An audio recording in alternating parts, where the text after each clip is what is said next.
Style అలంకరణకి Bible ఏమి వ్యతిరేకం కాదు.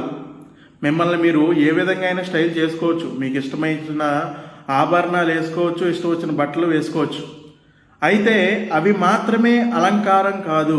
అసలైన అలంకారం ఏంటంటే నీ యొక్క భర్తకి మాత్రమే నువ్వు విధేయురాలుగా ఉండడమే గొప్ప అలంకరణ. ఒకవేళ నీ భర్త దేవునికి అవిధేయుడై ఉంటే ఆయన యొక్క ఆత్మని పరలోక రాజ్యంలో చేర్చగలిగే శక్తి కూడా నీ అలంకరణలోనే ఉంది. నువ్వు తగ్గించుకొని మాట్లాడి నీ వాక్యం మాత్రమే కాకుండా నీ ప్రవర్తనలో కూడా దేవుణ్ణి చూపించగలిగితే నీ భర్త ఇలా మారుతాడు.